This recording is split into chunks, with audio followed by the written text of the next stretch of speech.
mountaintops bathed in crimson, winds howling like vengeful spirits. And at the center, one man, surrounded by the so-called righteous sects of the world, Feng Yuan, demon, monster, the one who slaughtered thousands just to nurture a forbidden goo worm, the spring and autumn cicada. Feng Yuan, hand over the cicada and we'll give you a quick death. But even with death certain, he does not flinch. He does not beg. For 500 years, Feng Yuan defied the world, and he would do it again. They called him devil, but they never understood him. For him, the path of cultivation was paved in blood and bathed in betrayal. Mercy? That was for the weak. The sun sets. 6 hours of silence, tension choking the air. Not one dares make the first move. Then, a whisper, a poem from long ago. The sun sets over the blue mountain, autumn moon with spring wind. Morning is poetry, night like snow. Succeed or fail, what's left to regret? Before he was the demon, he was a scholar on earth, reborn into a cruel world. 300 years of struggle, and still it wasn't enough. I failed, but I never expected to win. I was prepared for this. His final card, the spring and autumn cicada. A goo ranked 7th in the 10 mysterious goo. Not a weapon, but a key to rebirth. If I'm reborn, I'll still be a demon. And then, silence. Qing Mao Mountain, peaceful, untouched. A quiet village glows in the night, Gu Yue village. Unaware of what's coming, the Gu clan gathers. A sacred ceremony begins. Prayers for the rise of genius youths in tomorrow's awakening ritual. Ancestors, bless our clan. May the new generation bring strength and hope. Among the chatter, one name keeps surfacing. Feng Yuan, but not the devil.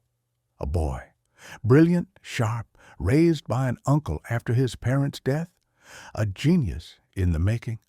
They speak of potentials of future greatness, but none of them know this child, this Feng Yuan, is the same demon who once stood atop the mountain of corpses. He has returned, reborn 500 years into the past. The world thinks it has a future, but its greatest devil just gained a second chance. 500 years of memories. It's no dream. I'm truly back. The world hunted him once. They will again. But this time, he's ready. There is a legend that the river of time exists, a place where the time flows. And by using the power of spring-autumn cicada, one can travel back in time. Some believe that this a tale, and some others are skeptical of the truth. Because every time the cicada is being used, his soul, body, and cultivation becomes fuel to its power. And even after all of this, it's not sure that it will succeed. So if Feng Yuan wasn't cornered in such a state, he wouldn't have used it. But at the end, he was reborn. Looking at the window, Feng Yuan thought of what he had gone through in order to refine this goo, because even thought he had been reborn, the cicada did not come with him. There is unlimited types of goo, different in size, shape, and with mysterious abilities. Some can be used only once, and others can be used continuously. So it's likely that the spring-autumn cicada was a one-time used goo. But even if it's gone, he still possesses 500 years of experience. Treasures, rare items, major events, he knows the location of all, and with his 500 years of cultivation experience, he can refine it again. The only problem is that the locations are far apart, and some can only be accessed during specific time periods. But most important, he still hasn't opened his primeval sea. He is still just a mortal. Even an ordinary boar can take his life. Qin Mao Mountain is like a small cage, and while it restricts freedom, it can also provide safety. So as long as he reaches rank 3 Goo Master, he can escape.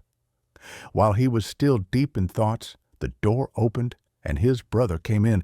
He asked him what he was doing, but Fong Yuan just looked him with a cold gaze. His brother Fang Zheng was worried of him because tomorrow was the awakening ceremony.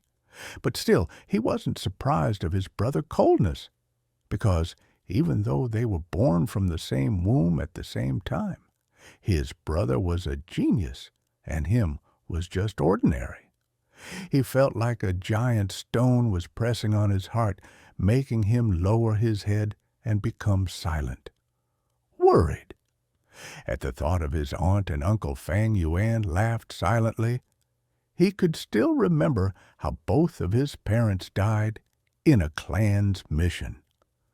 After their parents' death, they were taken by their aunt and uncle, where they were harassed by them daily. He originally planned to be a normal person, even planned to conceal his abilities and bide his time. But he had to expose some, and our treatment gradually improved. But when it was revealed that my brother was an A-grade talent, he tried to suppress me. As for my talent, it was merely C-grade. We were twins. The elder, who was known as a genius, turned to be just a C-grade talent, while the younger, who was overlooked, turned to be an A-grade talent. The younger became a dragon soaring to heavens, while the older was like a phoenix that fell down to earth. I used to hate it in my previous life, but now, after 500 years, there is nothing to feel resentment. Thinking about it, I can understand my brother, aunt, and uncle, even the enemies I would face, all prey on the weak. That's the rules of this world. Everyone is driven by their own ambitions. Whoever blocks my path, I will just kill them. The road of cultivation is a bloody one.